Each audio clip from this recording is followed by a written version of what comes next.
no. You did not. You did not. Kind of cancel it all out. You did not shoot her instantly. Therefore, you did not get paid. That's how. Oh dear. Well, this is that, and now we're live. And now we're live. See, and that is why that when you, as a Southern man, you put gravy on it. So they can get the feeling of that down home cooking, if you know what I mean. Now, hold on. As the originator of Lazy Stone, I'm feeling personally attacked here. Well, yep. I would like to point out that I have been working on my backup character. Never a bad idea. Who is not Agent Stone, but is a Southern preacher type. You could be related. I don't care. That'd be weird. I'd like that. Like long lost brothers, cousins, something. Doesn't have to be long lost. He's probably got a long storied family. Agent Pebble. he's the little brother. Oh dear. Okay. After that, it's Agent Boulder, the bigger brother. I'm still trying to process the fact that I'm basically an unpaid intern. And it took you 6 episodes to figure it out. Welcome to corporate America. And welcome to the DMOS office party, ladies and gentlemen. Internet and stuff. Yeah, things. So this one's a little weird one. My schedule's basically all over the place because I work at a TV station where vacation season precedes election season, so I'm kind of crazy out of it. So we're doing something a little different today because I figured that in our horror game, it would be a crime against humanity if we did not have some form of Halloween episode. So there's actually very little that I have personally written for this one. We're just going to kind of have a hangout night, but it's going to be a bit of a hangout night in character. I'm essentially going to begin with a little bit of a setup here, and just kind of let everybody cut loose and do whatever they're going to do, and we'll hang out for a while, and I have like one thing planned, and then we'll deal with that when we get there. Oh, good. No. But to set the scene, before we jump into it, it's... Our wonderful office party, of course, is going to take place in headquarters. A very labyrinthine headquarters that has a lot of like perfectly safe office spaces and things that everyone can just kind of chill out in, and a lot of perfectly unsafe places that they are absolutely not supposed to go within its liminal depths. Take that how you will.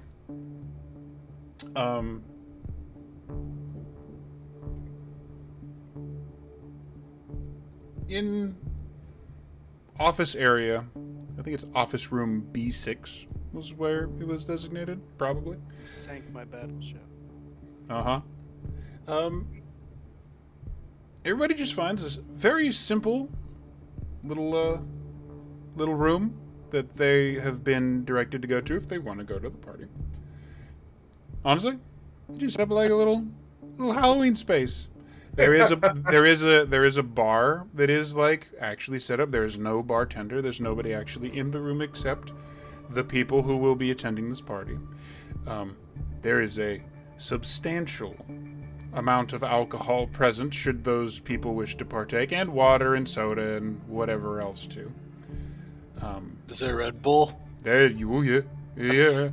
Like the Jaeger bombs might flow, should thou wish it. Yes. And besides the little party atmosphere, the only other thing of note, and I'm going to flip over to it a little bit here, is I may be German, but I would never drink Jägermeister. On the far end of the room, there is actually a small little table set up that has a few candles on it, that has a few... It's very much a Dia de Morte table. Somebody has prepared a little Day of the Dead offering table that is sitting over in the far corner, just a little out of the party space, but also close enough into the party space to be included. That's a religious symbol. Mm-hmm. Yep. Okay. We're in danger, aren't we? Maybe. I don't like that very much. Uh-huh. I'm in danger.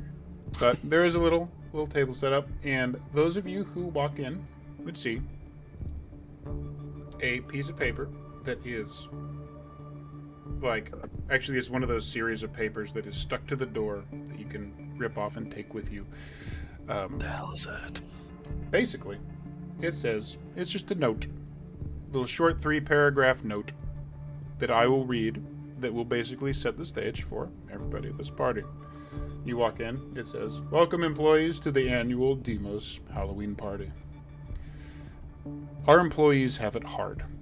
Sometimes it's due to stress outside the workplace, sometimes it's stress within, and sometimes it's about looking into the void, and the void not only looks back, but it reaches out to show you that you, too, could be part of the void, and your feelings aren't important to it. Your feelings are important to us, however. Often, we schedule our investigations up to nearly the point of Halloween, but never on the day itself, or usually the week thereof. The veil is thin this time of year, and strange occurrences are higher than usual, but often it's far safer to investigate these things after the fact than risk employee life and sanity when the danger level is significantly increased. More than usual. Yes, it can be worse. It is this week." So, the director instigated this tradition. This week, we rest. We tell ghost stories, parentheses, real or just fabricated and fun, end parentheses. We drink. We get to know each other better. Some employees share the scary stories that made them join the department in the first place. Some just relax and listen. Whatever you choose this night, thank you for joining us. Drinks are on the house. Happy Halloween. End of note. And now, there are 7 employees, all filtering in at their own good time, that are completely unsupervised, probably. DMOS is going to regret the open bar. Oh, I don't think they are. They never have. As Mueller just walks over to the bottle and just reaches and sets up 3 bottles. So for the rest of this, I'm mostly going to sit back, and you guys are absolutely free to take the wheel as I am harassed from all sides by our mascot. He's a kitty. He's a kitty. Okay. Alphonse will walk in and pour himself a tall glass of whiskey. Excellent. Beans mixed in Jaeger bomb immediately. I am not picking up after you. I'm a sailor. I can hold my liquor, I think. I am not. I repeat my statement. I am not picking up after you. Basic odds be ever in your favor. I'm just going to say that Mueller and Alphonse, you do note whenever you're picking up the various alcohol bottles, the alcohol percentages seem to be anywhere from 5 to 10% higher than they would usually be. Fantastic. Interesting. Morty walks over and grabs a bottle of scotch and takes a look at it and giggles to himself, grabs a glass. Cheers, Mr. McCleary. Cheers. Hey. To you as well. Morty, it's he downs about half the bottle in one. Wow. See, we're not taking any breaks. Wow. It's good to see you, Morty. I'm glad you are unscathed. Yeah. How are you doing?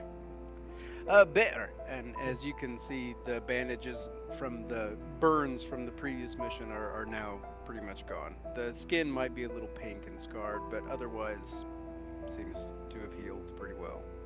Yeah, in our line of work, it's the inner scars that are the ones that are hard to go away, huh? That's fair. This week is particularly hard, actually. So, Ugh. I'll, I just got back. I needed a little time off, but it's nice to come back to a party. yeah. It's nice to see everybody. I don't really leave the premises all too much, so it's kind of nice to have an outlet. Better to drink with friends than by myself. So. Yeah, there you go. It's better to do it in a group than do it by yourself. Is that what we are, Mr. McLean? Well, I mean, I'd like to think so. I don't know. Well, actually, I don't really know too much about many of you. I guess the better term would be comrades. Katie kind of butts in, feeling the tension, and just goes, "Well, you know what they say: rubbing alcohol for the outside wounds and drinking alcohol for the inside." And she reaches over and grabs just a bottle of cider. It's not enough alcohol here for your fizzy inside wounds. Well, I say here, and raise my glass. Beans goes, "Cheers! I'll drink to that, bro." Cheers. Oh, are we toasting? Sorry, I'm a little late. She'll jump in. No, I don't believe I've had the pleasure of either of you two. Do you call him Beans a moment ago? His name is not Jack. Beans. His name is Mr. Napier. Yeah. Oh, like the Batman guy, like the Joker. Exactly. Is that your Christian name or is that your chosen name? Oh, I didn't ask him what religion he was. It was the name my father gave me. The Napiers are a small family out of Virginia and all that, but yeah, I was named after Jack Nicholson's character in Batman, yes. But I go by Beans. He thinks he goes by Beans. Well, I call it Mr. Beans because I love that show. Have you guys ever watched that show, The British Guy, The Alien? It's hilarious. it's a great show. Yeah. Alien. Oh yeah, watch the introduction to the show. He drops down in a beam of light. That's what's wrong with Mr. Beans. He ain't human. You know, I don't recall that part, but I think I'll have to watch again and see. It makes way more sense. Is that true, Mr. Napier? Are you not human? Should we take you down to the lab and perhaps find out? Severin, Nordy was talking about the TV character. character. I don't have my bag with me, but you know, I can run down and get a syringe. We can get a blood we could just drag him down to the lab. Dude, do you guys have off buttons? Jesus. Off buttons? Yeah. You just take it down a notch or two. I'm human, I swear. Human as the day I was born. I know a lot of non-humans that are fantastic, buddy. You know, that doctor that we brought in last time was only mostly human, and she seemed like a decent sort. I read about that. That was pretty interesting. It's not a big secret, but my in-laws, they work for the agency, but they work up in the Appalachians, and they take care of monsters up there. And they do that because, well, they're werewolves. Oh, what part of the Appalachians? Everywhere. They literally cover the entire thing. They're really fast. That's sort of Fair enough. I'm from down near Derry Hollow myself. Cool. I don't know the area very well. That's my fiance's. I'm from New York, personally. And I'll tell you what, this job is the best transportation I ever had. Did you ever walk into a door, turn around, walk back out, and be at your girlfriend's house? I would have to have a girlfriend first. That does seem quite convenient when you put it that way. Right? You never used the doors for free transportation? I must say it is a lot better traversing the country than it was my 9-hour flight from Dublin. So, yeah. Yeah. Yeah. It's a great perk of this job. It's like, why do you need a car? You just go to the right doors and you're anywhere you need to be. I don't leave the Ish. complex. What's That's that? why you're the way you are, you weirdo. Oh. Why No. won't you guys leave? Perhaps leaving would be beneficial. Do you need places to stay? You could certainly visit me. I've plenty of room. I got a house in New York that I No. don't use very much.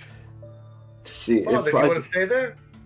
if I go out too long, certain people are looking for me, so East was the best. I actually, I second that. I stay inside because, well, the reason I'm here is that's why I stay inside.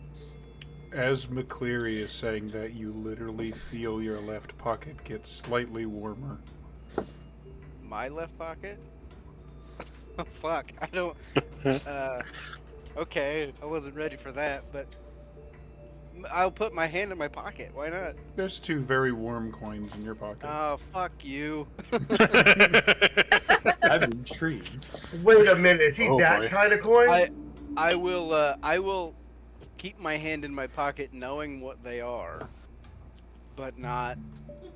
You'll probably see a little bit of, and he'll take a big swig of whiskey, but he will probably turn a shade or 2 more pale at that. I don't think you have to raise your hand. It's just a casual get together. So 100%, because my guy is just doing what he always does. Mm-hmm. I noticed that shit. This night doesn't necessarily need rolls because we're But not I in want like to. life. Like You would. Yeah, I would say people would. It this would Oh, yeah, I extreme am- success. plenty. I am not drunk at all. No. I finished the bottle. Oh, I you're rolled rolling. up the You're bottle. rolling for drunk. I see. Rolling for drunk. I'm I don't now even on- have the. I don't even for the stream. I don't actually even have That's fine. the rolls on the side for people. But everybody is rolling extreme successes. Extreme success in Constitution versus being drunk, and apparently an extreme success in Psycho. Yeah, you fucking noticed. He's got some weird shit in his pocket for sure. Yeah, it's very skilled. What's going on there? What? I mean, I know it's a party, but maybe not play pocket hockey. Wait, you're not that kind of priest, are you? No. Oh. Buddy. Let me. It was let a me joke. think. I swear, I'm just joking. 40. I'm just joking. Actually, no. That's a fair point. That's a fair dig. You know, in the spirit of things, DMOS did say we could tell some spooky stories, real or unimagined. And he'll pull out 2 very old-looking coins that they're just kind of dirty old silver coins. He'll and after he holds them out for maybe a second or 2, he'll put them back in his pocket and he'll say, I used to work at the Vatican, and well, when I was young, my mother died. My father was from Scotland, my mother was from Ireland. I was born, my mother died, my father got really into religion, and it kind of set me down my path to the church. I was pretty good with research and doing all of my religious studies and things, and I landed my dream job a few years back working in the archives at the Vatican. And there was some contention there with certain things that Morty may have pointed out inadvertently. Essentially, I may have no, it's quite all right.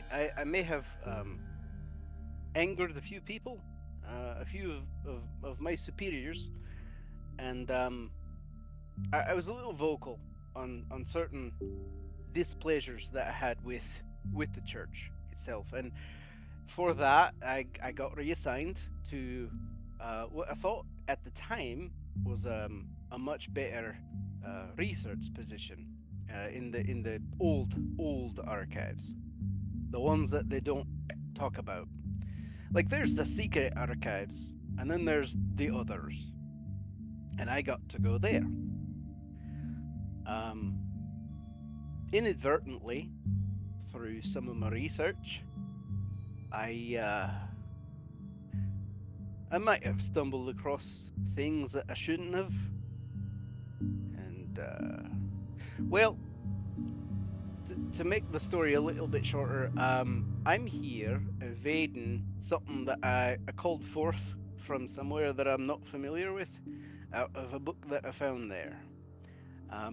And every now and then these coins appear, and I don't understand it, and don't know why, but I've seen it, and he'll take another drink at that. Just 2 coins appear? Hey, yeah. It's never looked weird to you. Drink. That's weird. So you found a creepy book, and your idea was to read from it, and you're shocked that it made the bad thing. No, I found a book that was assigned, and I was given a passage to translate and to work through. That was my job. You were set I up. don't know if it was on purpose, but I do know that some of the things that I was voicing about the church and the things that were going on up here were not viewed favorably. I was probably a lot more vocal than I should have been, but I think we're all aware of what I'm talking about, and the fact that the church is covering things up really never sat well with me. So, for what it's worth, I'm happy not to be part of it anymore officially. I still have my faith. You were definitely set up. Yeah, it sounds like you were definitely set up. Yes. It does It's seem that way. it's The standard thought has operating. crossed my mind. Yeah. It's I standard mean, operating procedure. Fuck. the problem is I don't know that this particularly entity from everything that I have been able to discern seems to be one of the worst, and that is why I don't leave. So Do you have a name you could say, or no, is yeah okay? and if not even when we're not here. Uh, Gotcha. No, yeah, you're good. I understand the name thing. I yeah, I had don't. No. I spent a lot of time researching after my incident. I guess you could say. Why So, are we all speaking in euphemisms? We all know why we're here. So, well, Something yeah, we're I guess. both You know not what? Mr. When you're McCleary, would you write the name down? No. I could. No. That seems a little dangerous. Well, No, would. I mean the person who gave you the passage to translate. Oh. Oh, you That want to kill No. people. No, that information I probably could share. no, I don't need the name. No, whatever you translate is not. I cannot deal with the spirit, but I can deal with the mortals. I wow, don't, man. I don't I know don't that think You it's a need good another idea. drink. I do appreciate the offer, Agent Mueller. I do. But it feels wrong. Even I do live by the whole philosophy of turning the other cheek, and as much as I may resent at times what was done to me, it feels wrong to willingly offer up another. You see, the problem is you can sense the other cheek, but I go deal with the problem. I understand that. I do. So when he turns the other cheek, you go around that side and cap him. I says nothing of the sort. I says I deals with the problem. It's not a party until the German guy threatens to kill somebody. I didn't threaten to kill anybody. I threatened to Listen, deal with the problem. My people had enough problems with Germans. I think we're good. My people had enough problems with the Germans. My people just had issues with potatoes, so that's all I care about. And the Catholic Church. Well, that and how the whole famine was caused by the British. But let's not dive into politics too much. Isn't that just Most of us history? can say fuck the British. Never been there myself, so. I worked with a few. You could literally take a door and go there. You guys really got to think about the travel options here. Why? I'd rather be on this continent. Not that I think it matters, but further away from that dark room under the Vatican, the better. So. Well, I was on sabbatical. They let me come in, and me and the fiance walked out another door. Hawaii. No plane ride, no fare, no nothing. It was beautiful. There's a lot of perks to this job. I'm not great with the sun either. Oh no! Quite easily. Well, yeah, you're Irish. No pun intended, actually. Yeah. I've gotten attacked by a sock monkey demon and zombie since I've been here. That's not exactly perks to me. Say what? Technically zombies. Oh, I was attacked by machine men and what? I guess our own people. And your own coworker. Shambling, moaning undead that wanted to rip us apart. That's close enough to zombies for me. So it's like 27 days zombies, not like Dawn of the Dead zombies. I don't know. I shot one in the head and it went down. I shot it in the chest and it didn't. So brains, I was rather glad that that DMOS deemed it necessary to take further action on that, because I could not sleep thinking about those eyes that I saw on the shore when we left. It was very concerning. That little rat still haunts my nightmares. Yeah, I don't think about it if I don't have to. You know what haunts my nightmares? Your gigantic glowing eye beneath the surf. You know that's not the thing that haunts me. I keep seeing that shark, man. That shark with the hole in it. The people that gave you your moniker? No. Sorry. No. Oh. Clowns. Clowns haunt my nightmares. Yes, I've made a full report on that. So yeah, clowns are a serious, a phobia thing, and you know what? A lot of things like to use clowns. It's very sad. It's because the clown represents a passion for childhood, and things that are inherently evil, like the caressing, that make you feel warm and cozy inside. Well, I don't think a clown has ever made me feel warm and cozy inside, but I do take your point.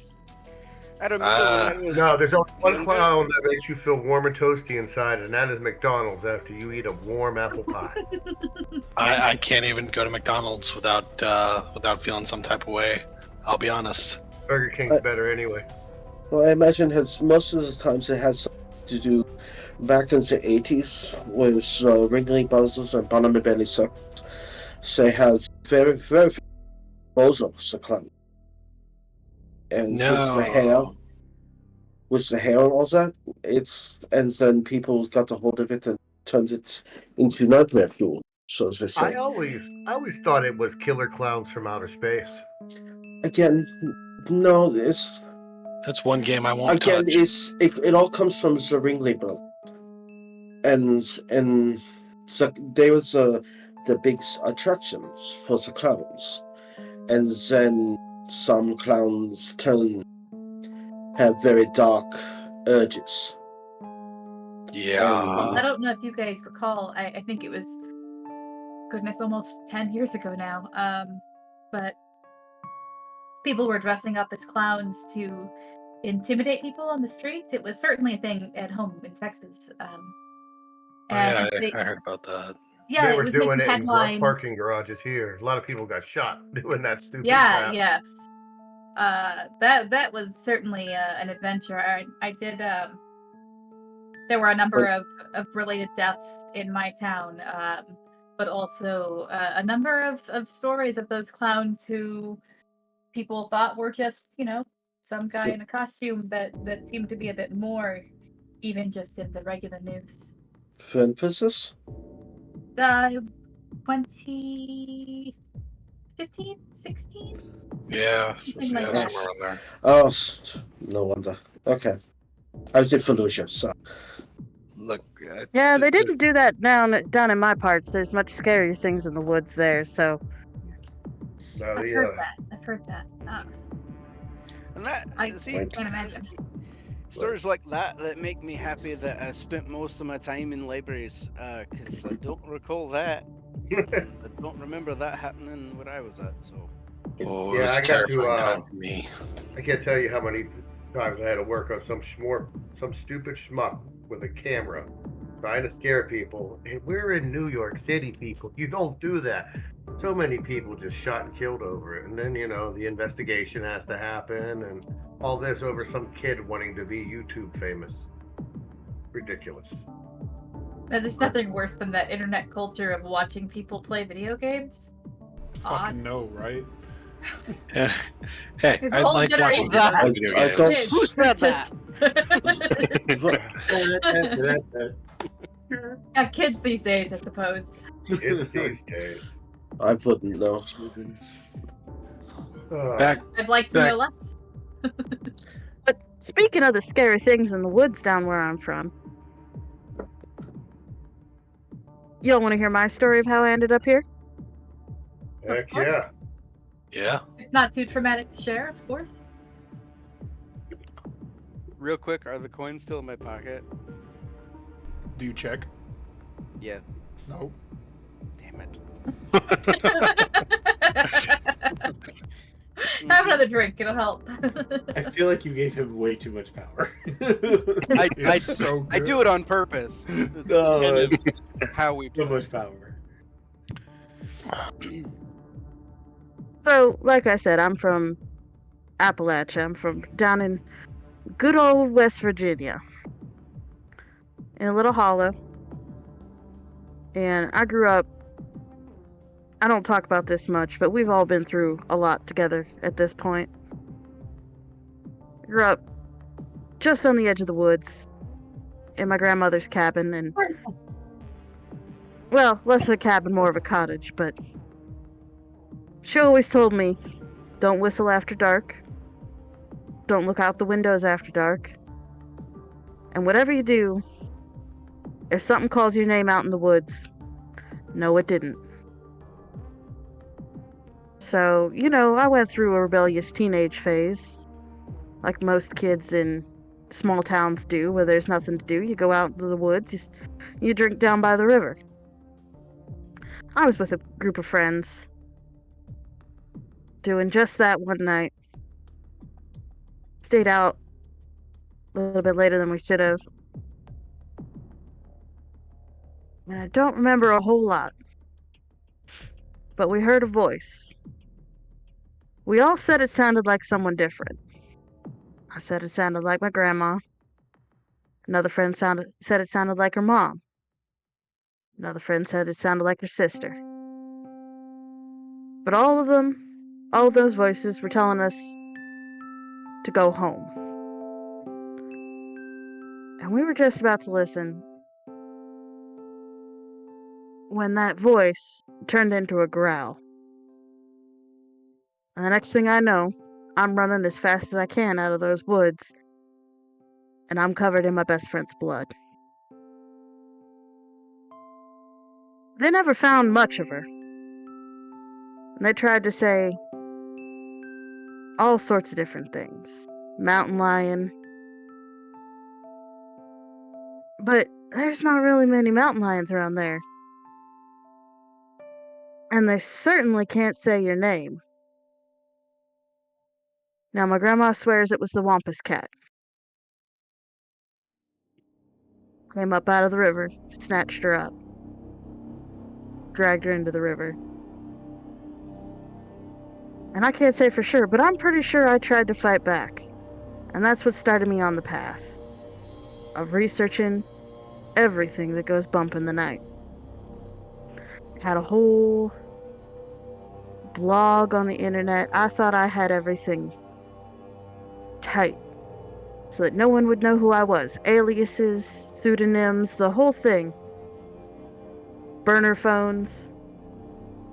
But of course, as soon as my career was about to take off, and I was about to get that cush lead anchor position, suddenly that whole blog gets blown wide open. Every bit of information I had about the cat she, wampus cat, the knot deer, the Wendy nope, all of it gets attached to my name. Tell you what, they don't want people telling the news if they look like a wacko conspiracy theorist. Then DMOS came along. And I don't feel so crazy anymore. It's funny how that works, huh? Well, sorry for your loss. Yeah. Demos is there to jump in. I didn't have any. Rank. Finish bottom two. I didn't have anybody die on me. When my incident happened, I was alone. Well, I guess it's my turn now, huh? No, mate. So, Well, That's yes. some of you know, I used to be a forensic pathologist for New York City. And, well, it was Halloween. And it was busy. We had a nightclub, a balcony collapsed. And a couple blocks away, some people having what we thought at the time was a rave. Now that I found out more, I'm pretty sure it was some kind of seance. I mean, not seance, but summoning of something. Well, there's a big, massive explosion. So we got all these bodies in, lined up. We're working like crazy. The other two guys take a break. I'm working, and next thing I know, a body sits straight up. No, I'm pretty sure. That happens sometimes. Yes, it does. So, but it doesn't always unzip the bag.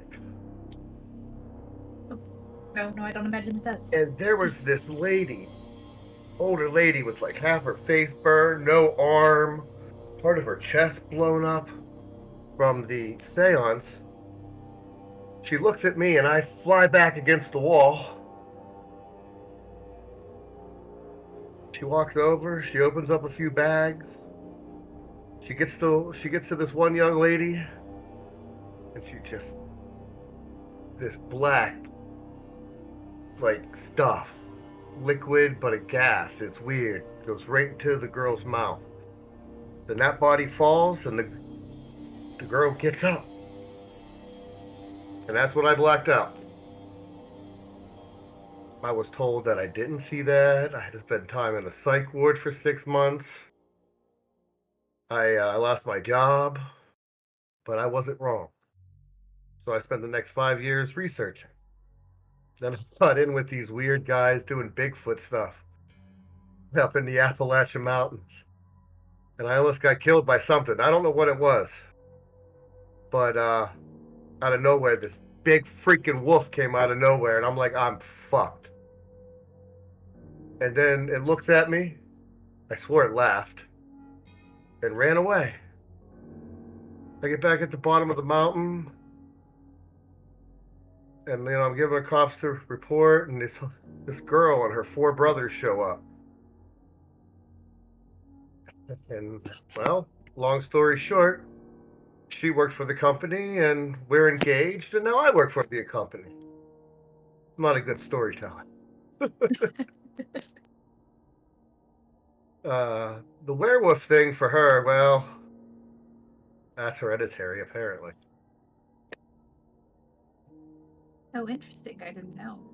Yeah. So Apparently we're going to make little Hebrew puppies. That's charming, truly.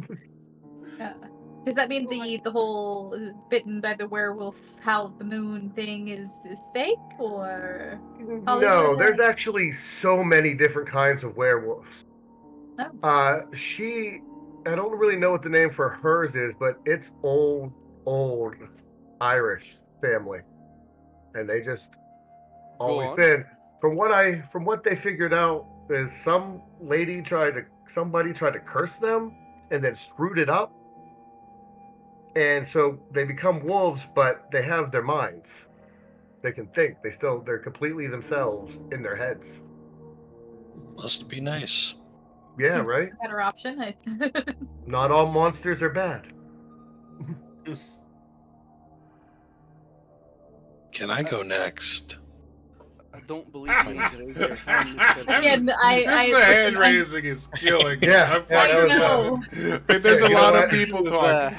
What I'm gonna finished say my is like drink, so- shorthand. Like if somebody did like, because there's a lot of people potentially talking at once. It's just there's 8 people in here. Like if you want to raise your hand out of character to say something, please, we can use that as a shorthand just to keep the stuff flowing. I know it's a company meeting, but you don't have to. It's casual. It's casual, really. Well, Also, yeah, I suppose so. no hard feelings, right? Oh, After no. last time. Wonderful. No, I get it. You did what you felt you had to do. I did what I felt I had to do, and I get it. Yeah, that. I know you're about to tell your story, but if we want to go back to our last little go around, I don't remember half of that. It was so wild. I even struggled to Like, remember how things went down. like once he got shot, my main thing was trying to save a life, and then I looked up and there was an eyeball. I shot, and it was over. That's all I know. And I then wish that's how I recalled events. I felt so freaking dirty. I had to get clean fast. Yeah. And then I spent some time with him, a little therapy. It helped. A lot of whiskey. I therapist as well, Miss Morty. I will admit that thing almost got in my head, and I've definitely had some therapy with that. Well, it did get in my head, but not apparently bad enough.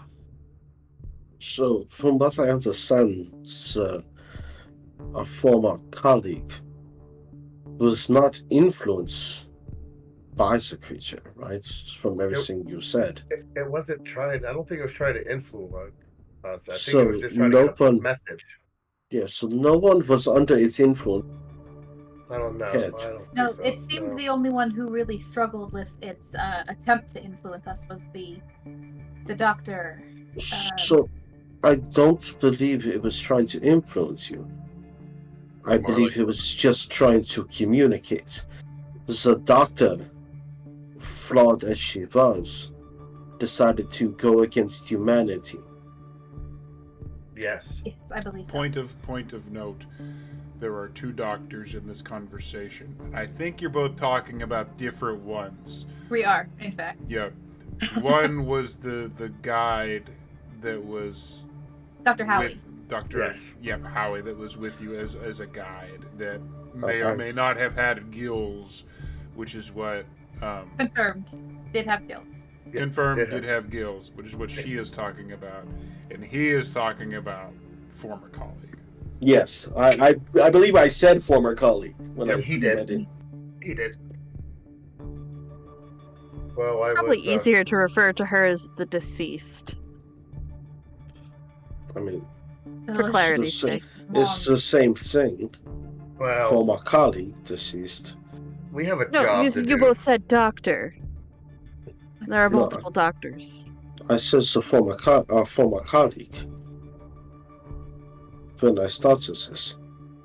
Yes. You're right. Ooh. So Regardless. I was not unhappy to find out her fate. It was certainly shocking when it began in our presence, but I agree that it was a bit of a shock to Dr. Howie too. I mean, Poor Dr. Howie. and you're not saying the little boy either. And I did some research afterwards. That creature hasn't killed anybody in years. And anybody who may they put to it can't be confirmed. I'm not even sure that creature is mean. No, I'm not sure that it is either. Pissed off. You kill my son, I'd be pissed off too. But we have a job to do to protect people. I do wonder if it has some aspect of I control over agree the with waters that. and the weather. You know, given the last time there was the display of the captured sea monster that everybody thought was fake, I wonder if perhaps it had a hand in the elimination of that museum. Not that I blame the creature. I mean, obviously, if my child were on display in some grotesque museum, I'd be fairly upset as well. But no, again, so shooting a guy, I really. You know what? Out of all of that, it wasn't even that freaked me out the most. The one I had nightmares on is about the freaking shark.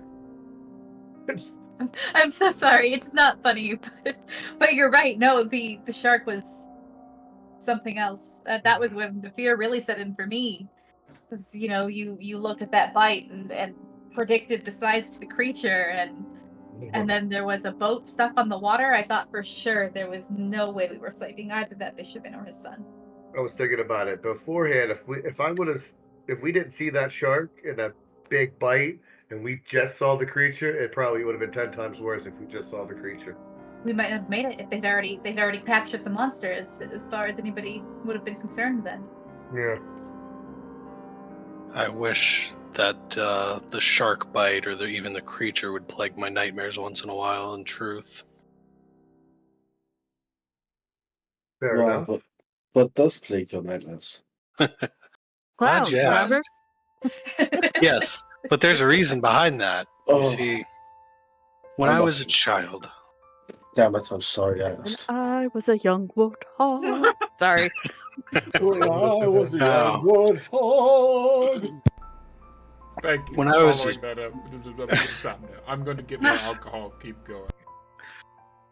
When I was a child, there was a clown in a circus that came to town that turned out to be a serial killer. I was almost one of the unfortunate victims of said clown. You see, I disappeared, and it's because the clown kidnapped me. For 3 days, I was drugged up with, I don't even want to think about what I was drugged up with.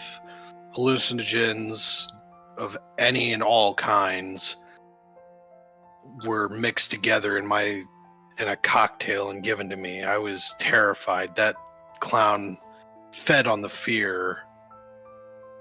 And, well, it ain't pretty, but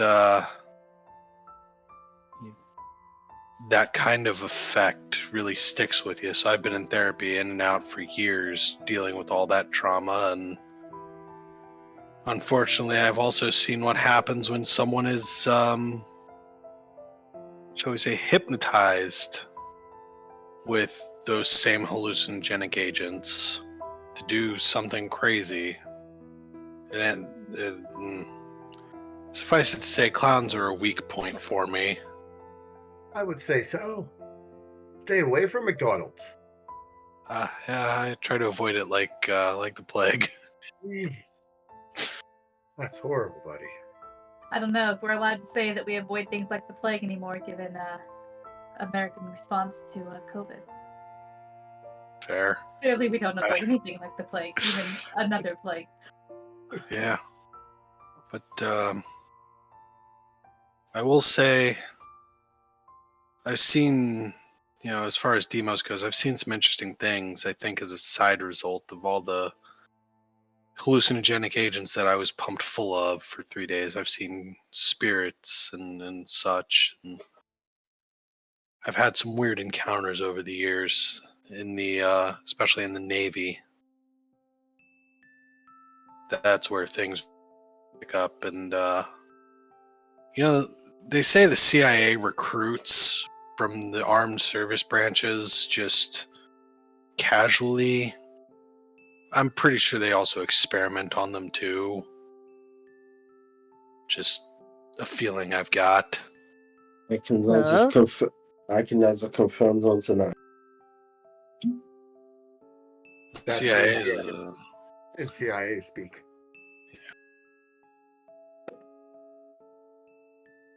You do not have to be CIA. Or I'm sorry, that's yes, it's spook speak. alphabet soup something. You know what? Whatever it is, they have the guys in the shadows that hide, and Yeah, am I wrong? No. I think I heard somewhere that back in the day when LSD was first introduced, CIA agents supposedly used to slip each other LSD for funsies, little pranks here and there. It's got to be real interesting to be a spooky guy, kind of person when you're tripping balls. I mean, have you seen the movie Men Who Stare at Goats? No, but it does sound like something you would have to be high to do.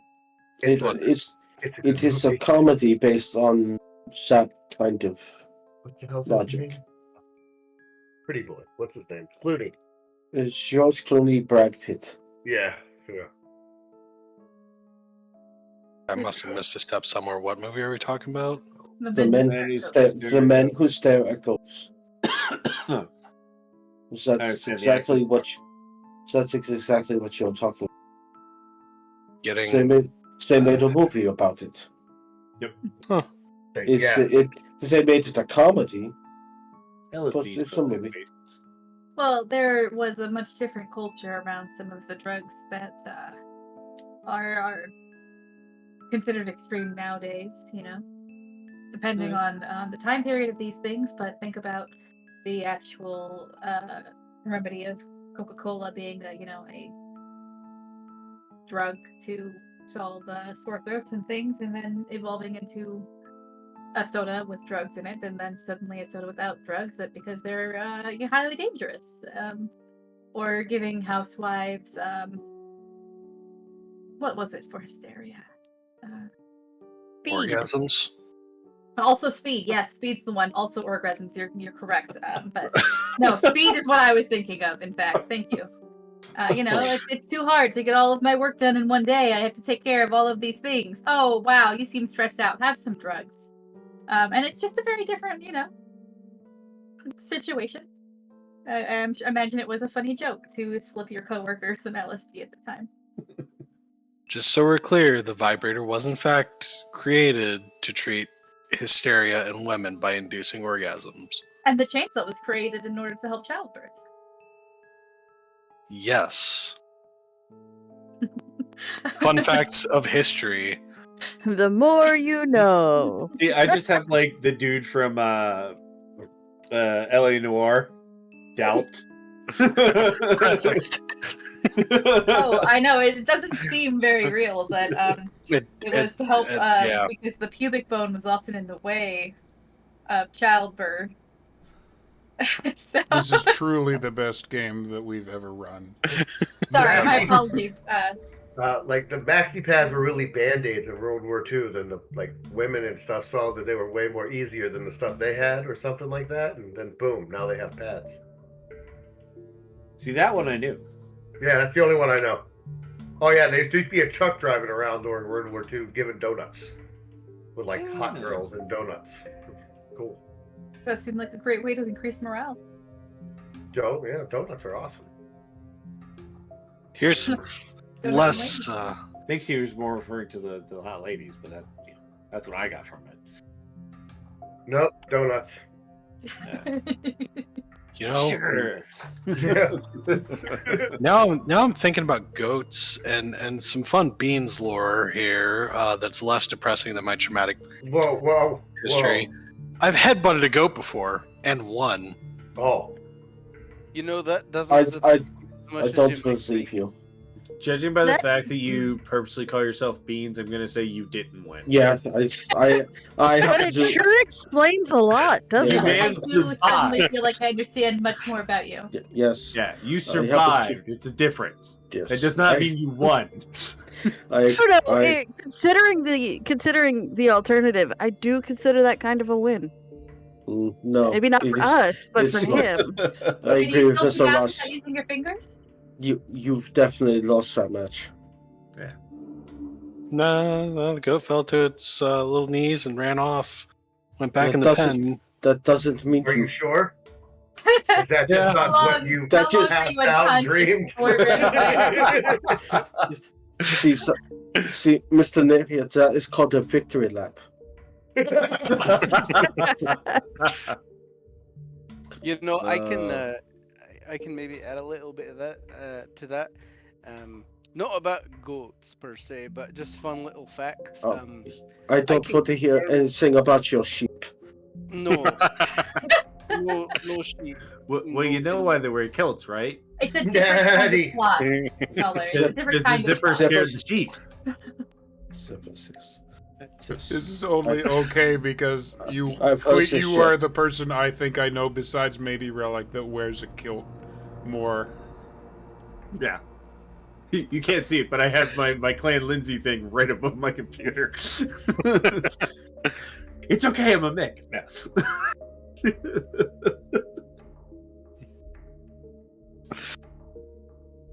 I was just going to say that, you know, you had touched on, I believe you called them alphabet soup organizations and things and fun little facts.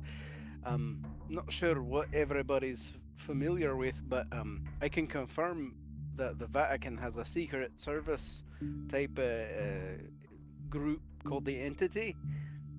They often shadowed us when we would go to the libraries within, and they often told similar stories, though I don't know if they're part of Demos or not. I doubt it. Is that why I could never get in there? No. Okay, well, listen. Weird little fact about me: my parents are loaded, so when I went through my whole little thing for work, That's it wasn't a nice. big deal for me. It is. So I was traveling everywhere, and I heard about the Vatican libraries, right? And I heard about the other Vatican libraries. Man, no matter how much money you try to pump into those guys, they don't budge. No, I got it's- to the regular library. Oh, that's you basically could go to any library. In Yeah, I figured that out later. Yeah. The one in Cairo was way more easier to bribe. They call it the tithe. The vetting process to get into the Vatican secret archives is quite extensive actually, and you mostly have to start when you're a wee lad, and you have to get the best scores in certain areas to qualify. Or use the magic doors here that apparently take you wherever you want to go. I don't think it takes you there. Surprised if they, I would be surprised to see if they work. Not that I'd want to go back without a considerable security detail, but I would like to grab a couple of tomes. I imagine. Hmm. I Wait a imagine minute. it's Wonder if not. there's something Are we we could planning a possibly heist? about. It's not a catch-all. It is not can go anywhere. It can get you near somewhere you need to be, but it does not put you anywhere. I've always noticed it seems to be like in the general area, like say we needed to go to Atlanta, like somewhere in Georgia, it would put us in Atlanta, and the building will blend in with a bunch of other office buildings. Oh, And the yeah. building's always there, so it's not like it could just materialize, or however it works, in the middle of the Vatican. Right. I mean, but it's still great though. I mean, whatever state you gotta go out a certain building, and then you gotta travel to where you gotta go. But In theory, Still it could get better. you to. Italy, maybe Rome, but probably not to the Vatican. Listen, I'm sorry, I hate to derail us, but did you notice the company sprang for full-size chocolate bars? Hey, Demo's got Unlimited class. boost. They spared no expense. But it's off-brand candy. They got me milk Unlimited duds. boost. It is. Toblerone is not off-brand. Milk duds ain't off brand. Wait, I don't know. Maybe hold on. Maybe are they like key to each of us? Did you get off-brand candy because that's what you prefer, dear? Oh, you is there a Mr. Which- No, Goodbar I in really there? do prefer red We're gonna bars. say yes. Mm. You know what? Beans? No, I'm gonna fucking do this. I'm gonna make you roll. Roll luck. Let's see if you get a Mr. Goodbar. Why not? Oh, I gotta put this up so I can see it. No. Nope. Oh wow. Nope. Super failures. So, Everybody is That's doing great at exactly holding their what liquor. Twizzlers. Everybody's doing great at like doing all this other shit. Finding candy bar, failures. Oh, that's doing rough. so I would got a you? fucking like oatmeal cookie thinking it was a chocolate chip cookie. That's what that shit is. That's the worst. Fucking raisins, man. being spies So- with his lies something special that this is my excuse to go grab a snack. I'll be honest. Go for it. Go snack. So, Go snack. This is fun. so, would you like to hear stories? Of course. From you? I thought I had nightmares, but let's go. Yeah, no, I can't get. How much worse? No, never mind. I don't want the answer to either of those things. Please go on. I will let you determine the validity of it. You tell me if it's true or not. Your own. So, back in the last world, Germany had a division related to the occult that answered to Heinrich Himmler, the occult liaison to Hitler himself. They studied many things, including summoning demons and experimenting on creatures believed to have occult origins. One such creature that was experimented upon was a plant creature believed to be commonly referred to as a dryad. The experiments that were done to her were short focusing from them, pulling off branches to checking to see how. After Keep figuring, cutting out. Yeah, you're cutting You're out cutting a out little a bit. little bit on your low tones. okay, sorry. Where did I leave off? Pulling off So- branches is the last thing I heard. Okay, so you would think pulling off branches to checking to see how she was. After figuring out that she could carry it, they implanted an embryo inside her and restrained her. The child grew fast and is a human woman, faster than the human woman. It took about 4 months. Then they separated the child from the mother, and that is when all broke loose. A god made a mistake and gave her a flower. Calm her. She made the flower into proceeded to break out and take her revenge. Getting to her, by the time they got to her, I'm sorry, I apologize. Tearing people in half and destroying the facility to reunite her with her child. But by the time she got to them, the Nazis did what unfortunately they do.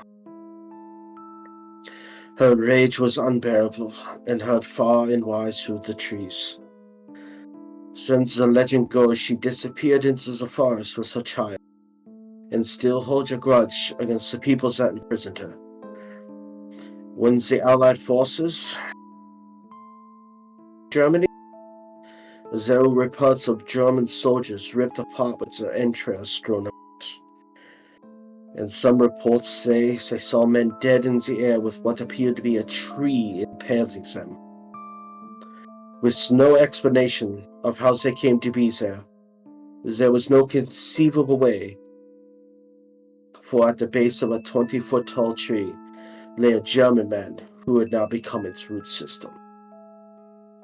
The moral of the story, ladies, is beware the force of Germany, for they have long memories, and you never know what is listening. And after that, he proceeds to down an entire bottle. Yep, I was right. New nightmare. Oh, I'm drunk. Third bottle. Let's see. Um, Everyone's Hold up. starting to get up there now. Hold up. Beans found Pop-Tarts and he got excited. well, if of course, if anybody else would like to share a story, I'm happy to hear it. But it's not a personal story, but a story from my hometown that I could share if you're interested. Sure. So I'm from Texas. I work in one of the large museums there, and there's lots of historical monuments. The Alamo and the different missions that supported groups in the early days of colonization. And just outside one of the missions called San Juan, there is actually a railroad track right off of a neighborhood. That's the entire neighborhood is given. The street names are the names of children, of real children who used to live in the area. And the story goes that they were on their school bus one day on the way to school, and the bus stalled out on the tracks. And while they were trying to get the children out and get the bus to move again, the train came and it hit the bus, and everyone died. And while tragic, that doesn't seem like much of a story. The thing is now, if you visit these tracks and you park your car and put it in neutral on the side of the track, you will roll up the hill to the railroad tracks, over the tracks, and down the other side. It's sloped on either way. I've personally gone a number of times. It's one of my favorite traditions in this time of year. And if you paint your tailgate with cornstarch or flour or anything like that, after you go and you put your car in park, in neutral, the ghosts of the children who died will push your car over the track to get you to safety. Interestingly enough, these spirits of the children, don't take kindly to people trying to imitate their story. And so if you stop your car when they've been pushing you over the tracks, and you stop on the tracks and don't allow them to get you safely over, they'll shatter your windows. And I thought it was, what a silly story, right?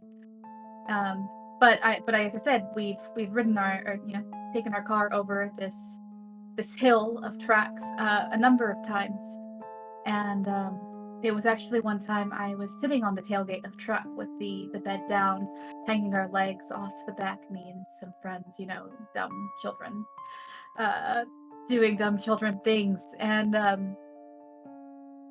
because there's all sorts of explanations, right? Oh, that's the residual oil from closing the tailgate is what makes handprints in the flour and things like that. So we hung our legs over the edge, and you can feel their hands pushing against your legs. And I had a friend once who was dead set on stopping their car and seeing if their windows would actually break.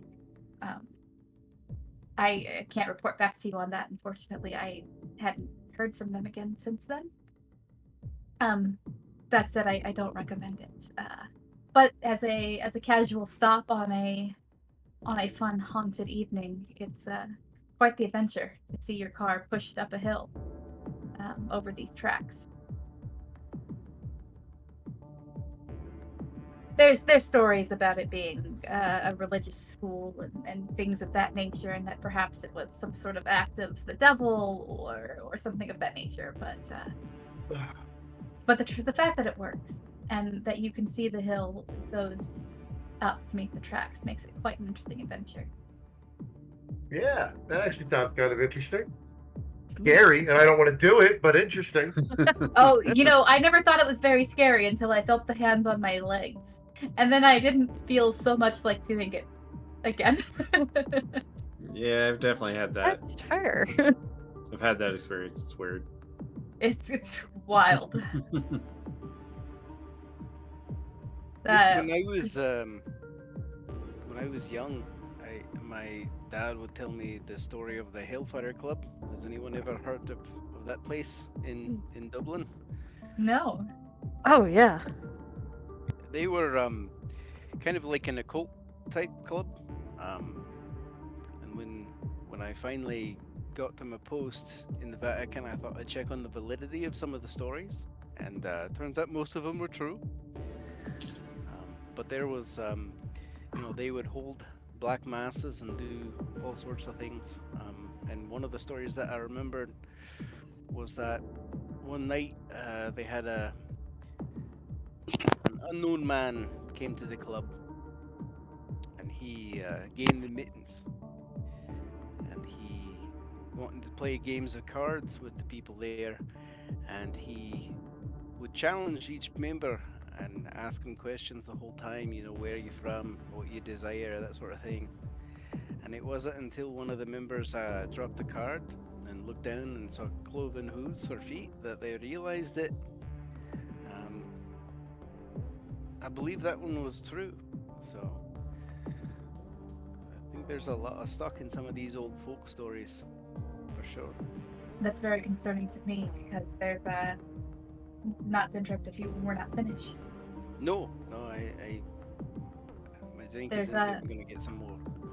Another story in my hometown about a woman they call the Donkey Lady. I know it doesn't seem like much of a terror thing. I believe that was Bean's mother. Maybe that explains the goat thing. Hey, my mom was a nice lady, thank you. You're right. I apologize. I've had a bit too much drink. My apologies.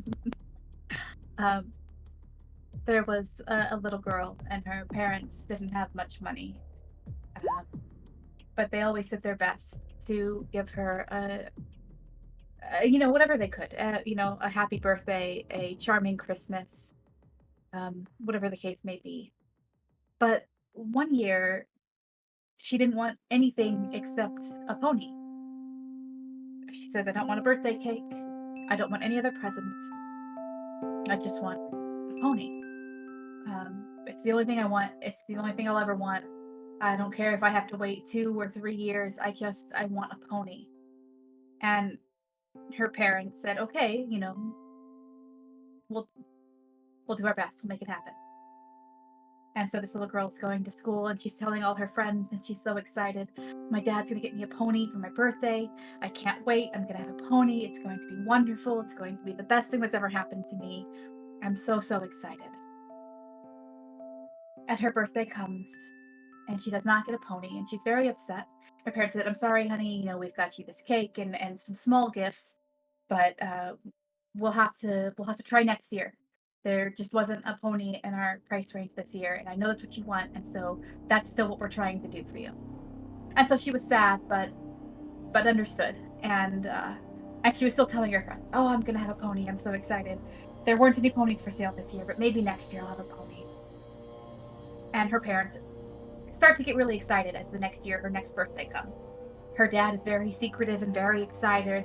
Her mom is saying, oh, well, we'll see what happens. But she knows in her heart of hearts that she's getting a pony this year, and she cannot wait. She tells everyone. And a bunch of her friends and classmates come to her birthday this year. And they're having this party in the backyard, and they're so excited, and her dad says, oh, I'll be right back. There's one more gift for you. It's in the front yard. And he goes out, and he comes back with a dog. And she's mortified. This is not the pony that she wanted. All of her friends are laughing at this. I mean, I don't know if you're distinctly familiar with the difference between ponies and donkeys, but there's a lack of majesty in a donkey, and she was embarrassed, and she was hurt, and she felt like her parents had let her down. And these kids from her school who had come to see this pony mocked her.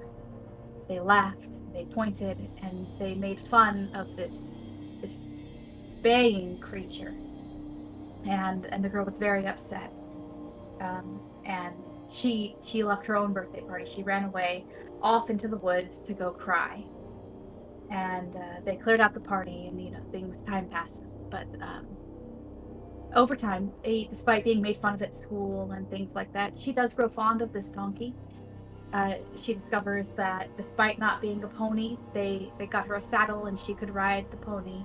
She did all of the same things that she would have been able to do, and she falls in love with this pony in the way that this donkey in the way that young girls do.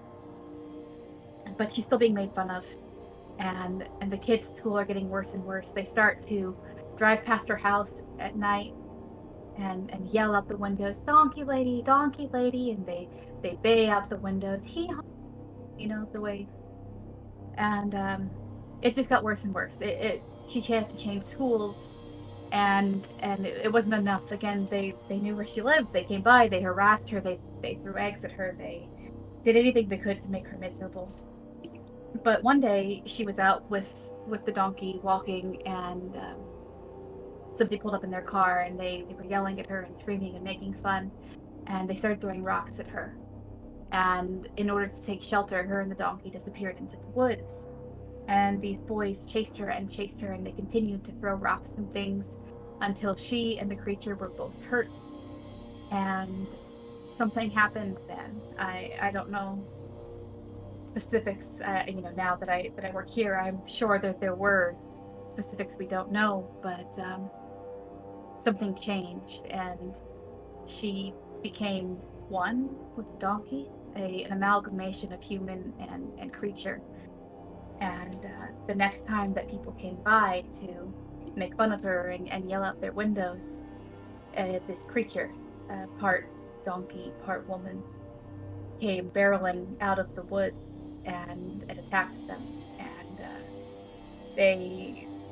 they've memorialized this, I guess. They've made it a place, a location you can visit called the Donkey Lake Creek. And if you go and you yell into the woods, you can still hear her. There is the sound of her voice, of her hooves clopping across the ground, and her screams of agony as she attempts to run away from her embarrassment and her attackers.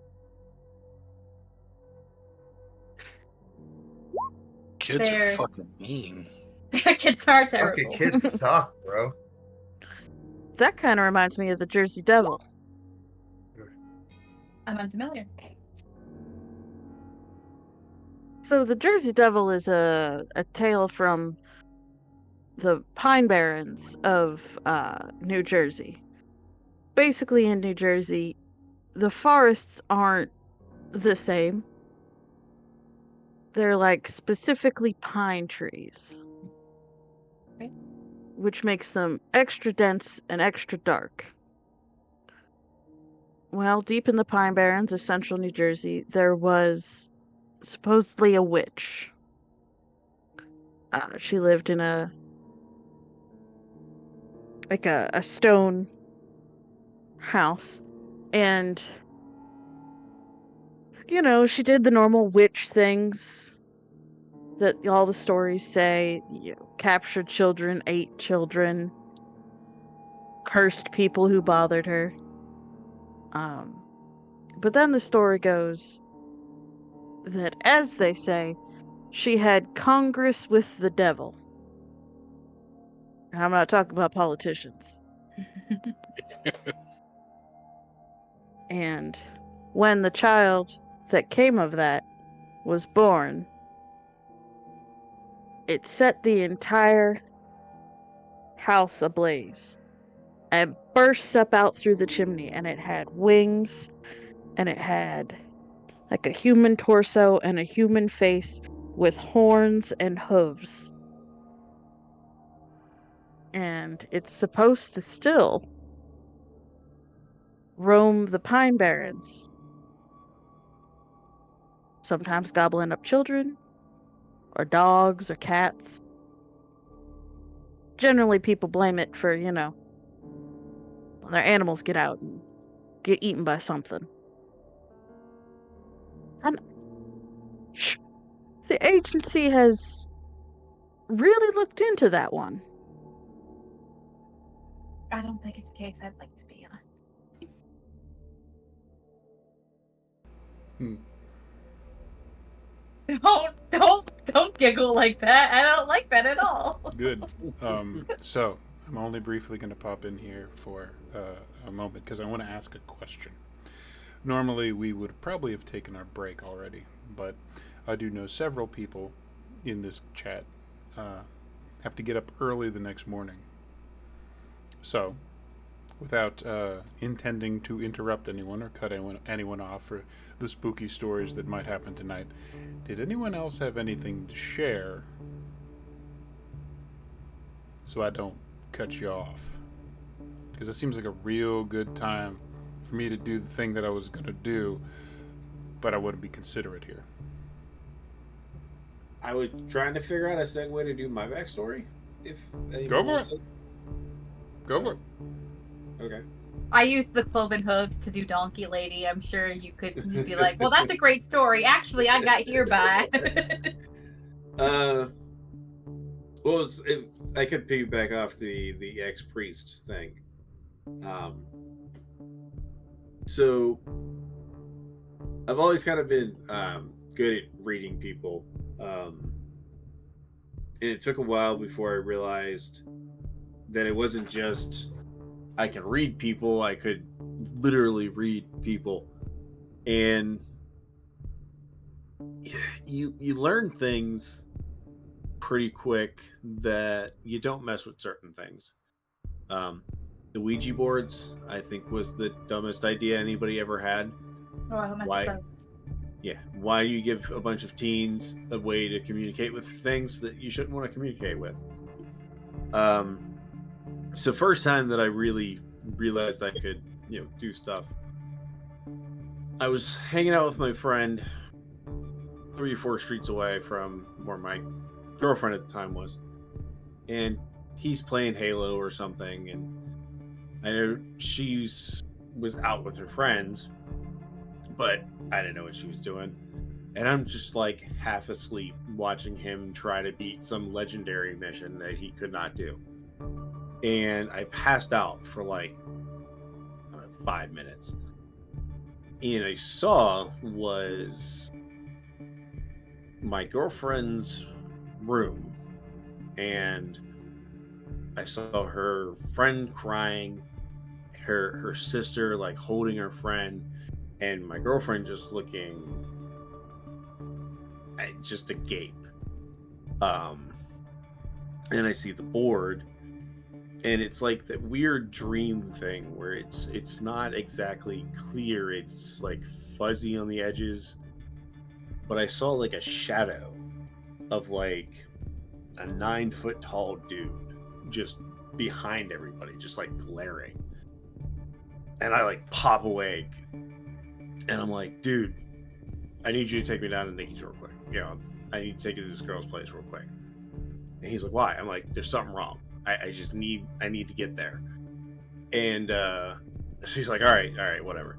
So drives me down, and at that point we were deep enough in our relationship that I could kind of just walk in the house. So I come down the steps, knock on the door, nobody answers. I open the door, and as I open the door, I heard a scream. And I run upstairs, and she's like in the hallway, like, I don't know what's going on. And I could feel it. It was like oppressive. And I just remember like my buddy ran in with me, and I was just like, I closed my eyes and I could see it. And I don't remember exactly, but I just remember grabbing it and pulling out of the house and throwing it out the door. What everybody else said was, as I was standing there glaring at the corner, and I collapsed. And I remember when I was fighting this thing down the steps that I was losing. And then I felt like light, like infused, and it like gave me like a whole bunch of strength. So when it was all said and done, the people who were downstairs actually said the entire screen door shattered outwards and then slammed back. When I came to, my friend looked at me and I was like, "What did you do?" And he had been praying over me, and he was big in the faith at that point, and it was the weirdest feeling I've ever had because I've never been that infused with something. And after that, I kind of played with that gift and probably shouldn't have. Used it to do not so nice things. You have to do what you have to do to survive. But when you get into people's minds, you see everything, and not all good. And if you get into the wrong minds, like, they can look back and then they know where you are all the time. Yeah, that was that's why I got it up here. Still waiting for the help on that one, but working on the other problem too. I can't imagine feeling watched all the time. Hey. Especially by something only you can see. Oh no, everybody can see them because they look normal. I just know what they actually are, which is why they want me dead. Oh, I'm sorry, I must have Oh misunderstood. no, they killed him. Oh no! Yeah, they wiped him out. They got it. There it is. It's back. Your comedic timing is Yeah, I was saying, The camera's that was the best timing ever. Paid actor. This is gonna High get five. this is gonna get even better. So everybody who is not Wallace, what the fuck dear. is the perception check in this game? Spot hidden. Spot hidden. Yeah, roll. Everybody roll that. Who's not Wallace? Oh no. Wait, Because you're what? telling the story. Yeah, beans. I want to push my luck. I'm gonna reduce my luck by 4 Okay, cool. just to make sure it's a Nice. success. Oh, it's close. There's a Close. tight margin there. That's yep. Okay. So, while about the tail end of the story, everybody who succeeded noticed there's actually somebody else in the room. Not like a threatening presence or something, but something that you guys are really wrapped up in your stories.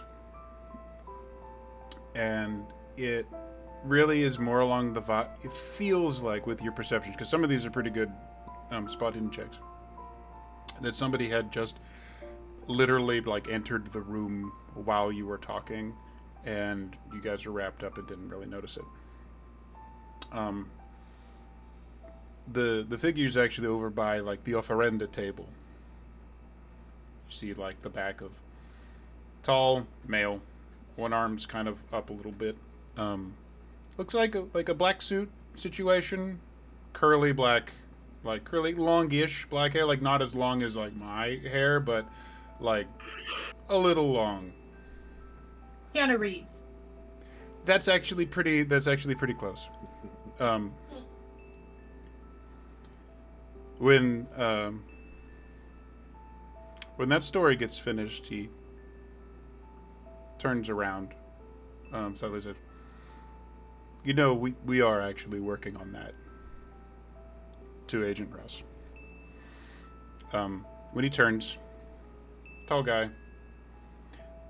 I want to say, because people who are around me know I'm like well over 6 foot. He's not as tall as me, but he is 6 something. Little darker skin. Cool. Tell me what you are trying to figure out here. Oh, is it that? Directly no. That is not your problem. You do not have a serious problem right now. does not have that colored eyes. The eyes in question are actually pretty dark. That kind of like shade of brown that's like so dark it's really kind of hard to tell like the difference between the iris and the pupil. It's got a very Greek vibe going on.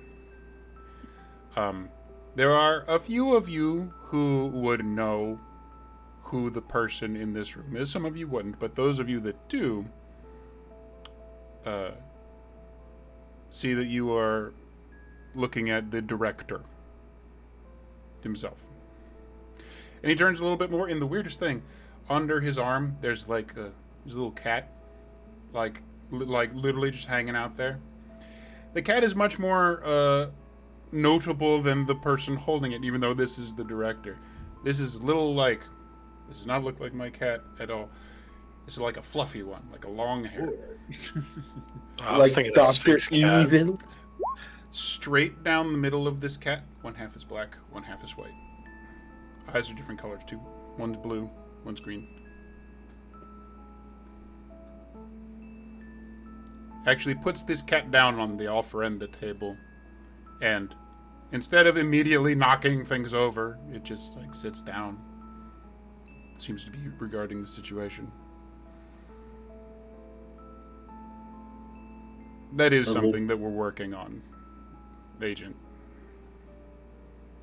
A little boss. Hi, boss. Oh, I'm poorly dressed to meet the boss for the first time. It's all good. This is a party after all, right? Suppose, yeah.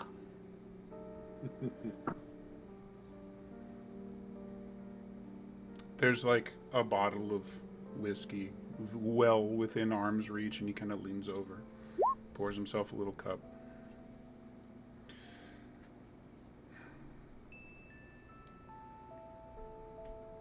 I want to thank you guys.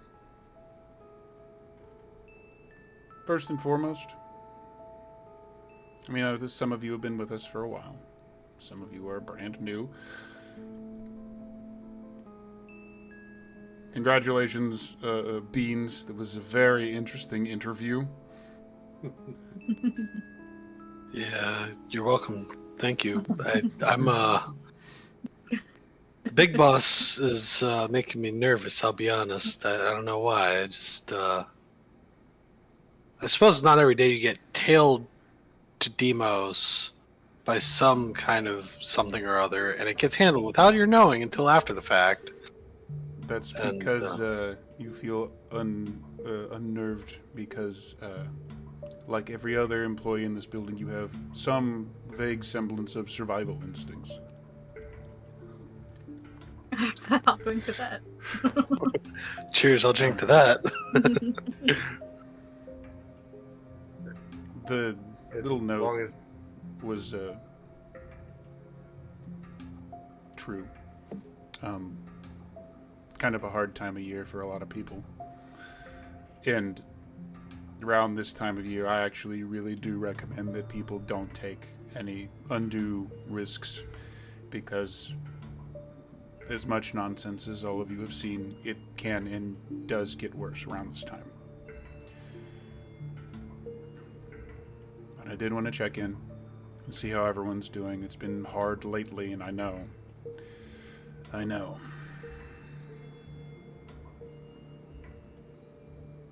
How are you all doing? Better. Hanging in Good. there. Thanks for the time off. Mm-hmm. How's Andy holding up? Not bad. She got a little hurt after the last run, but she's doing a lot better now. Yeah, she has a remarkable constitution. You could say that again. Mm-hmm. He has a remarkable constitution. I can always count on you. I appreciate you letting me stay on the premises and giving me a place to collect myself and things. It's understood. And your particular issue is most certainly unable to manifest on the premises. That is reassuring. Thank you. That sounds scary. Is now a bad time to bring up those coins? Well, they're gone. They pop in and out. Um, Oh, the director is aware of my issue fully. And on that note, sir, I would like to extend again my offer. Um, if you need any more researchers in your private divisions, um, I'm always happy to lend my skills in any way that I can to help pay back the kindness that you've afforded me. When you are, first off, thank you. And when you are deemed, well, you know what? We probably can see what we can do about bringing you down a couple of levels. I'll just request that you bring a sick bucket with you. It's a lot. that's concerning. It is. You can have him hang out with me for a week. I like my position just the way it is. Thank you very much. I actually think that's an excellent idea. Mortimer, would you like let's say a week or so with a new assistant? You'll be able to handle it? I mean, it's dead bodies and other things. I certainly could learn. I haven't done anything of that nature. Don't worry, That's I won't all. make you actually get your hands into anything. You can just watch and, That's what help close me. for, right? Because there's a lot of other work involved too, you know what I mean? A lot of prep work before each one. Phrase. And I don't know if you ever had any forensics work done before, but, I can teach you some of that too. My specialties tend to lie within non-living organic matter. So does You know, mine. if you bring me a shiny rock, That's I can very tell you if technical. it's real, if it's fake, if it's worth any money. That kind of not living. I thought you meant the breathing kind of not living. Yeah, I prefer to work on not breathing things, but I do know how to work on the breathing ones. It I just should Same. demonstrate it. scares But me. Beans Uh-huh. will Yeah, but we completely do the opposite thing there, buddy. Relic, do me a favor and roll me another spot hidden. Just you, buddy. oh shit! Do we? Phrase. I save lives, you take lives? I save lives. You save lives by removing Excellent. problems. During your whole speech about exactly what you do, you note that this cat on the offer end of the table is staring straight at you. Doesn't look mean or anything, but it is like you have this cat's whole attention. Well, like I was saying, Bensowitz. You know, Nice. when you go onto a crime scene too, there's other things you can learn for forensics. Because it's not just, bodies I deal with, that I know how to deal with. Phrasing? Can we circle back to the rocks of value? And Beans Actually- pulls out dice Ooh, excellent. and says, "Now, these math rocks are of value, right?" I want you to be very careful with those in this building. Oh no! Yes. I was Understood. warned never to bring a lot of my nerd stuff in here because, well, there's a lot of things floating around in here. There's a lot of It is ritualistic in nature. Yeah. On that note, Serpent will pour a shot, walk over to the offender, nod to the cat, put the shot on the offender. I will say goodnight to you all. Do you have 10 minutes, Severin? I do. I wanted to come here today, not just to thank you for being with us. You've all offered a bunch of stories tonight. I'm a director and all, but it would feel really out of place if I didn't offer my own. Would you all like to hear the story that I heard from one of our sister agencies that gave me the inspiration to make the modern interpretation of the department? Yes. Yes.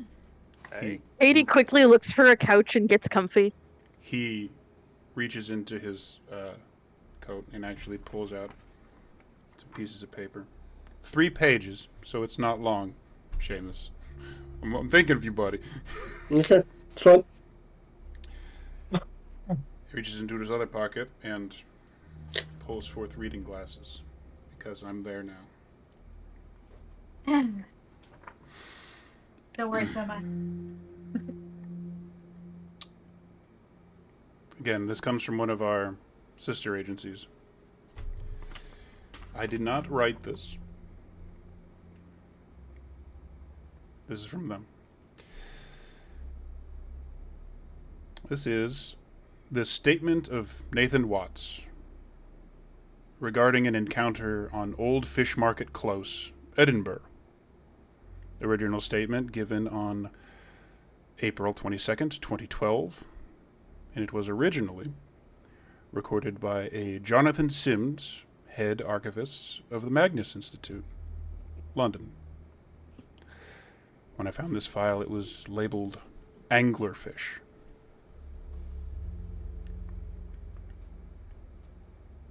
Statement begins. This all happened a couple of years ago, so I apologize if some of the details are a bit off. I mean, I feel like I remember it clearly, but sometimes things are so weird, you start to doubt yourself. Still, I suppose weird is kind of what you guys do, right? So I'm studying at the University of Edinburgh, biochemistry specifically, and I was in my second year at the time this happened. I was in any sort of university accommodation at this point, and I was renting a student flat down on South Side with a few other second years. To be honest, I didn't hang out with them very much. I took a gap year before matriculating, and my birthdays were in the wrong part of September, so I was nearly 2 years older than most of my peers when I started the course. I got on with them just fine, you understand, but I tended to end up hanging out with some of the other students. That's why I was at the party in the first place. Michael McAuley was a good friend of mine, had just been accepted to do a master's degree in earth sciences, so we decided a celebration was in order. Well, maybe party isn't quite the right word, and we just sort of invaded the Albernac down on the Royal Mile, and drank long enough and loud enough that eventually I had the whole back area to ourselves. Now, I don't know how well you know the drinking holes in Edinburgh, but Albernac has a wide selection of some excellent single malts, and I may have slightly overindulged.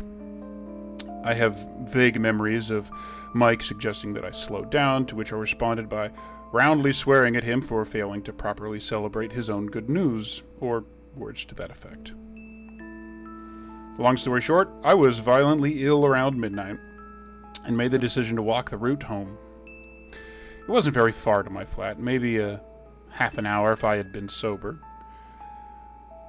And the night was cool enough that I remember having hoped that the chill would perk me up some. I headed for the Cowgate, and the quickest way to get there from the Royal Mile is down Old Fish Market Close. Now, I'm sure you don't need me to tell you that there are some steep hills in Edinburgh, but Old Fish Market Close is exceptional even by those standards. At times, it must reach a 30 or 40 degree angle, which is hard enough to navigate when you don't have that much scotch inside you. And as I have mentioned, I had quite a lot, so it probably wasn't surprising that when I took a rather nasty tumble halfway down the street. In retrospect, the fall wasn't that bad compared to what it could have been, but at the time, it really shook me up and left me with some nasty bruises. Picked myself up as best I could and checked that I hadn't seriously injured myself, no broken bones or anything, and decided to roll a cigarette and calm myself. And that's when I heard it. Can I have a cigarette? I was startled out of my own thoughts by the word, as I thought I had been alone. Quickly trying to compose myself and looking around, I noticed a small alleyway on the opposite side of the street.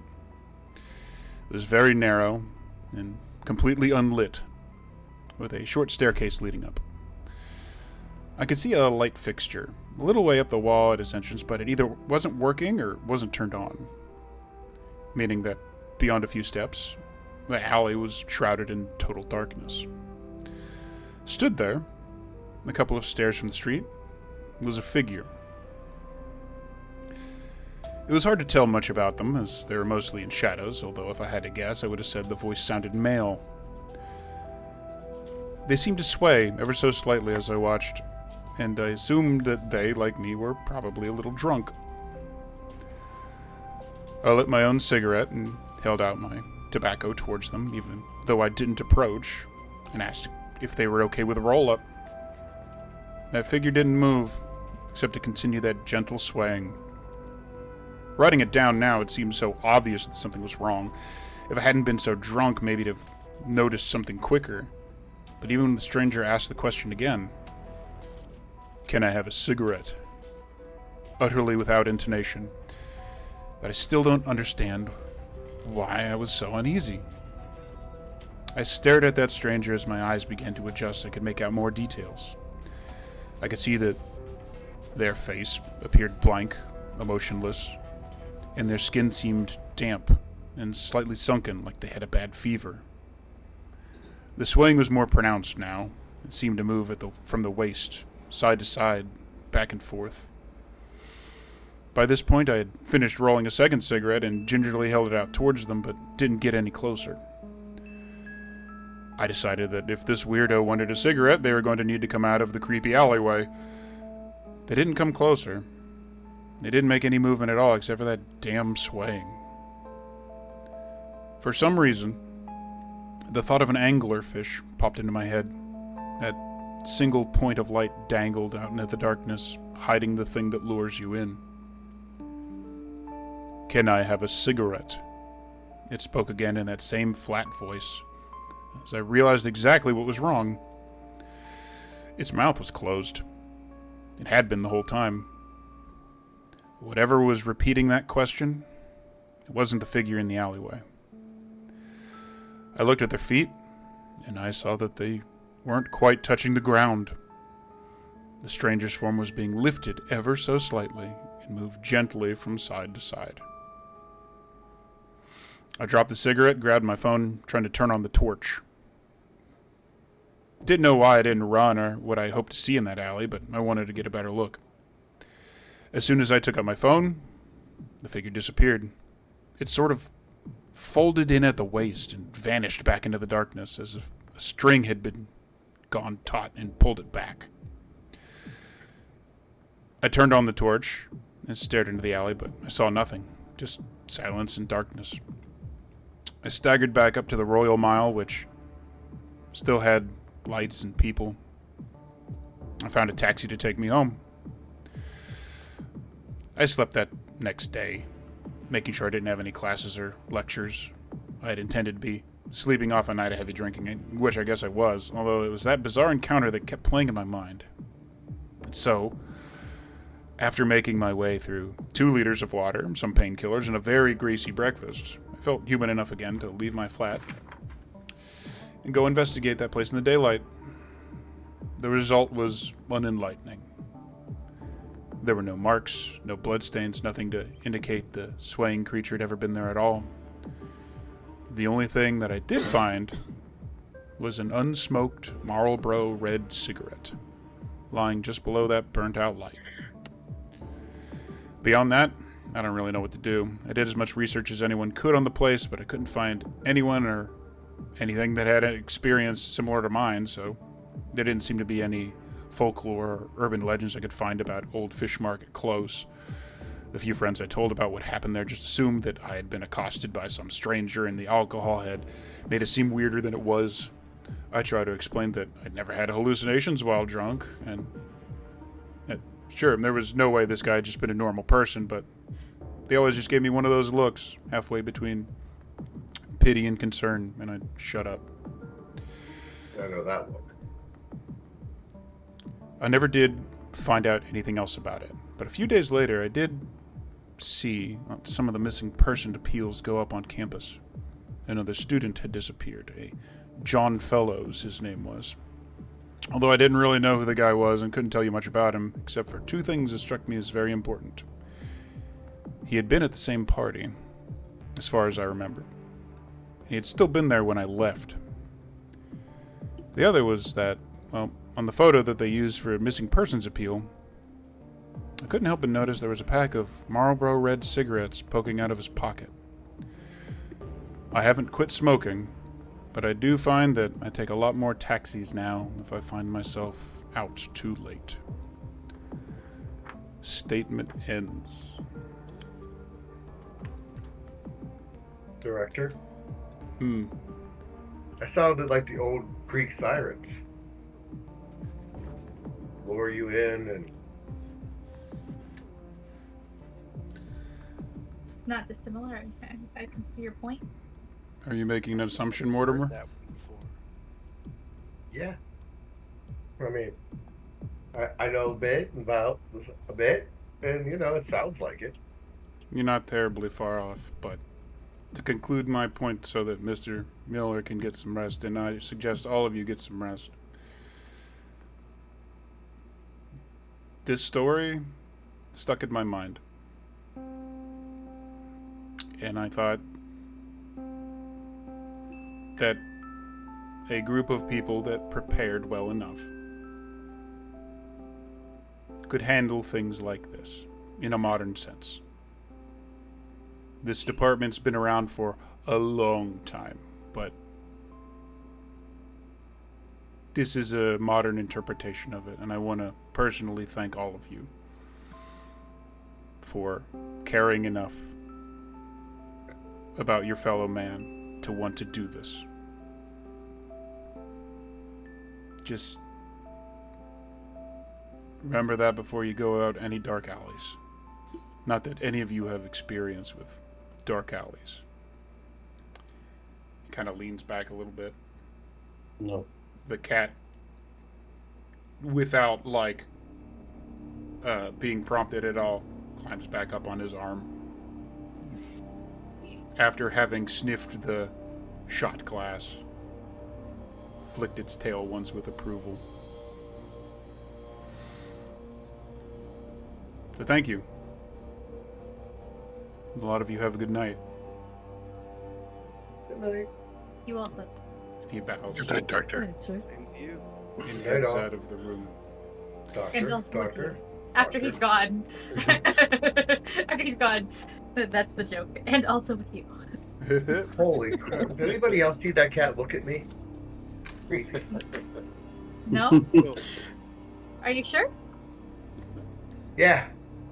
It's like it looked into me. It was deep. So Yulu stands up. Well, good night to you all. And yes, Mortimer, it's very much for us. Sweet dreams. Yeah. That is where we are going to end our episode tonight. Good Thank effort. you to my wonderful friends for playing this silly game with me. And I actually do have to source this. This wonderful thing that I have read, I know some of you are aware already, was actually the inspiration for me to write this game. Period. This is, and I recommend this to everybody, this was written by a guy named Johnathan Sims, and they have made a wonderful horror podcast called the Magnus Archives. I highly recommend that you give this a listen. It is